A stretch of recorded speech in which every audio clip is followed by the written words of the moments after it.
కాంక్ష లేదు. ఈరోజు 10 రూపాయల సభ్యత్వం అన్న ఏదైతే ఇచ్చిండో 100 రూపాయలు అంటారు, 100 రూపాయల సభ్యత్వం కూడా అవసరం లేదు. నేను ఈ కుటుంబంలో నా జర్నీని ఒక సామాన్య కార్యకర్తలాగా మొదలు పెడతా.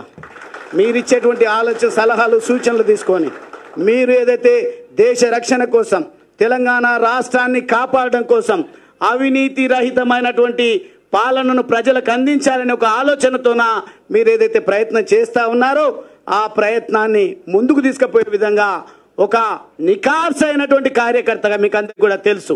20 సంవత్సరాలు దాదాపుగా 2 దశాబ్దాల పాటుగా నేను బీఆర్ఎస్ పార్టీలో పనిచేసిన, ప్రభుత్వ విప్గా కూడా పనిచేసిన, చాలా ఇంపార్టెంట్ టాస్క్స్ ఏవి ఇచ్చినా కానీ ఒక నిబద్ధత కలిగినటువంటి కార్యకర్తగా నేను అక్కడ పనిచేసి మెప్పు పొందడం జరిగింది. అందుకే మొన్న అచ్చంపేటకు వచ్చి పెద్ద పెద్ద నాయకులు రావాలనుకున్నారంట.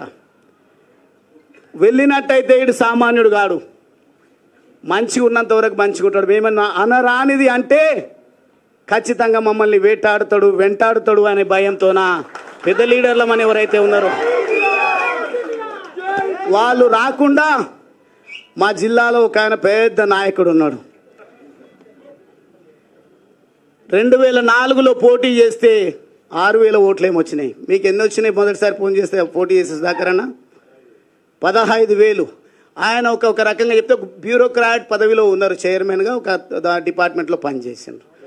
ఈ జాతీయవాదం నచ్చి అక్కడ కోన్ పూస్తా కొల్లాపూర్ అన్నప్పుడు కొల్లాపూర్ దేశ రక్షణ కావాలని కోరుకుంటుంది కాబట్టి నేను అక్కడ వెళ్ళి పోటీ చేస్తా అంటే వారికి మొదటిసారి 15,000, రెండవసారి కూడా అద్భుతమైనటువంటి 30,000. రాబోయేది ఒక్కొక్క నియోజకవర్గంలో 1,00,000 ఓట్లు రాబోతా ఉన్నాయి. ఆ రోజు 6,000 ఓట్లు వచ్చిన వాళ్ళు 2014లో ఓడిపోయిన ఆయన ప్లానింగ్ బోర్డు వైస్ చైర్మన్ అయ్యిండు. తర్వాత మొదటిసారి గెలిచినబడి మంత్రి అయ్యిండు. దళితుని ముఖ్యమంత్రి చేస్తా అన్నప్పుడు నాకు ఆస్పిరేషన్ లేదు, కానీ తెలంగాణ రాష్ట్ర సాధన ఉద్యమంలో కేసీఆర్ గారు పనిచేసిండ్రు. అన్ని పార్టీలను ఏకం చేసే ప్రయత్నం చేసిండ్రు. ఎవరి వల్ల వచ్చింది, ఏమొచ్చింది, ఒకవేళ చర్చ సమగ్రంగా జరిపితే తప్పకుండా విలువలతో చర్చించుకుందాం. మా వల్లనే తెలంగాణ వచ్చిందంటే తెలంగాణ ఎవరి వల్ల వచ్చిందో చర్చను విస్తృతంగా ప్రజల్లోకి తీసుకువెళ్ళడానికి నేను సిద్ధంగా ఉన్నా. తెలంగాణ రాష్ట్ర సమితిలో చేరిన తర్వాత నేను ఎమ్మెల్యేగా నాకు అచ్చంపేట నుంచి టికెట్ ప్రకటించిన తర్వాత ఆల్ ఆఫ్ ఎ సడన్ నేను ఏం నేరం చేసినో తెలియదు, నేనేం పాపం చేసినో తెలియదు. అచ్చంపేటలో మొదటిసారిగా నిలబడబోతా ఉన్నాడు ఒక నికార్సైన యువకుడు, ఎవరి పొత్తు లేకుండా గెలిచొస్తాడు అని లక్షల సార్లు కేసీఆర్ గారు చెప్పిండ్రు. కానీ రెండు రోజులకే నాకు ఎంపీ టికెట్ ఇచ్చిండ్రు. మరి నేను ఒక్క మాట కూడా మాట్లాడలేదు. కారణం ఏంటంటే ఆశయం ఎమ్మెల్యే కావాలని ఉన్నది ముందు నాకు, ఎందుకంటే political power is master key అని.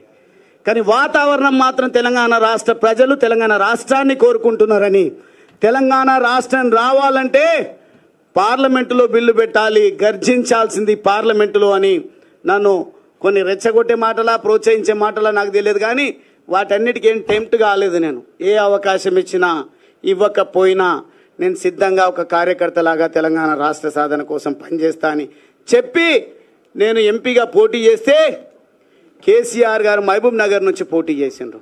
నా దగ్గరికి ఒక్క ఇన్ఛార్జ్ కూడా రాలేదు. నా దగ్గర నాగర్ కర్నూలు పార్లమెంటు పరిధిలో 7 అసెంబ్లీ సెగ్మెంట్స్ ఉంటే ఒక్క సెగ్మెంట్లో కూడా కారు గుర్తు పైన ఎమ్మెల్యే అభ్యర్థిని నిలబెట్టలేదు. కానీ ప్రజల లోపల ఉన్నటువంటి ప్రగాఢమైనటువంటి కోరిక తెలంగాణ రాష్ట్రం రావాలి, ఒక యువకుడు వచ్చిండు, చదువుకున్న యువకుడు వచ్చిండని ఓట్లు వేద్దామని అంటే 3,80,000 పైచిలకు ఓట్లను 2009లో నేను సాధించడం జరిగింది. కొంచెం ఇట్లా ఆర్గనైజ్డ్గా గువ్వల బాలరాజు వస్తున్నాడు అంటేనే ఇక్కడ ఉన్నటువంటి పెద్దలందరూ కూడా వచ్చింది. ఇది మంచి శుభ పరిణామం, పని చేసేటువంటి యువకుడు వచ్చిండు అని చెప్పేసి సంతోషంగా వచ్చింది.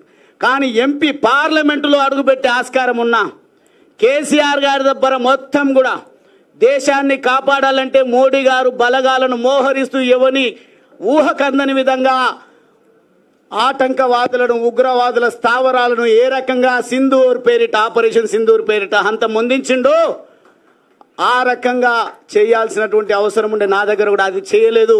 కానీ మహబూబ్ నగర్ పార్లమెంటులో మాత్రం నా university, Osmania university, Kakatiya university, అదేవిధంగా రకరకాల సంఘాలను అక్కడికి తీసుకెళ్ళి గెలుపొందిండు.